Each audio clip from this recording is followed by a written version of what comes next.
Hi, my name is Maddie Schoninger, and this is my video explanation of my final project for ps305. So for this project, I was asked to develop my own federal judicial system for the United States. So first off, I will explain my federal court system, which is the first thing I thought of when doing this. So starting with the district courts, I have decided to change the amount of judges that each district court has. So instead of just one judge per district court, there will now be 3 judges for district courts, which is kind of similar to the way that circuit courts are currently. So because of the new addition of judges, they will be required to hire new judges for these courts. But the reasoning is because I think that having more than one opinion when making a decision for something as serious as a federal court is very important. So the qualifications to be a judge in the district court will be the same as they have always been. I'm not going to change that. And my biggest concern with this change is the hiring of the new judges, but I'm confident that there are many capable applicants out there that will be able to fulfill the roles of the new judges in these district courts. So the placement of the district courts will be very similar to the way it is now, except for there will be an additional court added in Oregon, Colorado, Massachusetts, New Jersey, and South Carolina, because these are just currently bigger states that only have one district court. So this will allow for an ease on the workload of the district courts. So the circuit courts will undergo a little bit more change than the district court, starting with the screening process that litigants go through when trying to get their case heard in the appellate courts. So instead of the appealed or the wanting to be appealed case before it gets heard goes to the judges, it will now go to a group of elected officials.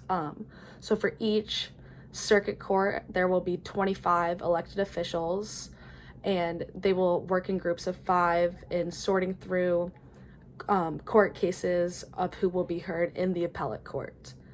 These elected officials will run non-party affiliated, and they will serve 4-year terms. So every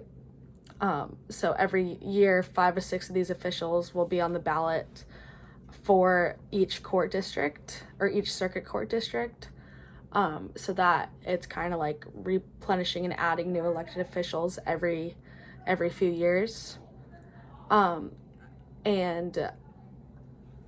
The purpose of this addition is to kind of allow the citizens of the U.S. to have more leeway or more kind of have their voice heard a little bit more in the judicial branch, because now it's all just made by appointments by the president. And in the circuit court, there will also be a 14th circuit court added, and that will kind of ease the workload that's on the 8th, 9th, and 10th district.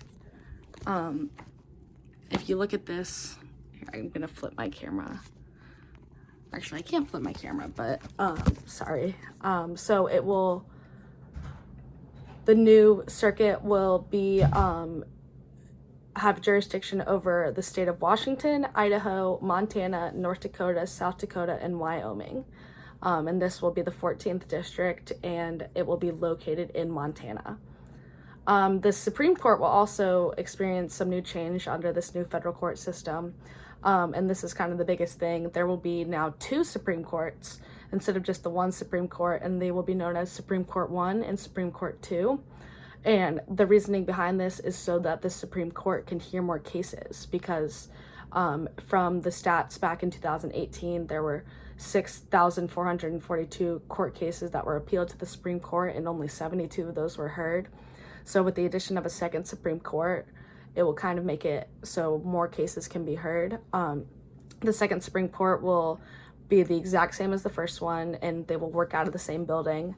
There will be 9 justices for the Second Supreme Court, and the addition to this will be happen over 7 years, so that it's not just one president appointing the new 9 Supreme Court justices, if that makes sense. And also, in the Supreme Court, there will now have a 10-year term limit. They will be allowed to serve 1 term of 10 limits, so there's no more serving for life in the Supreme Court. This is to kind of help allow more presidents to be able to appoint justices, because as we know, Donald Trump only served 4 years and got to appoint 3 justices, while Joe Biden might not be able to appoint anyone. So it just kind of ensures that each president is allowed to appoint some justices.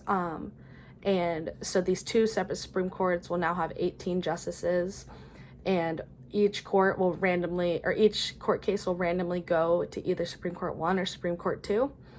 And then once a decision is made on that case, the other Supreme Court, so say if a case goes to Supreme Court 1, the decision will be sent to Supreme Court 2, and they just have to do a brief overview to make sure that that seems right. And if the other Supreme Court disagrees on the decision, then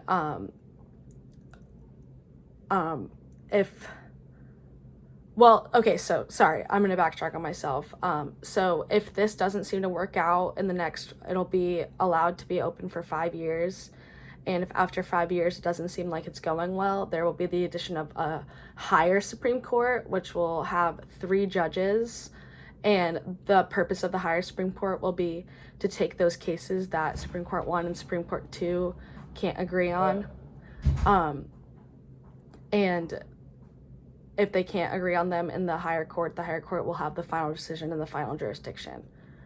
And then the new additions to my federal court system will be the addition of federally funded legal clinics. And these legal clinics there will be 1 per state, except in Texas and California there will be 2. And the purpose of these legal clinics is to provide services and legal advice to everyone with federal court cases that may need them.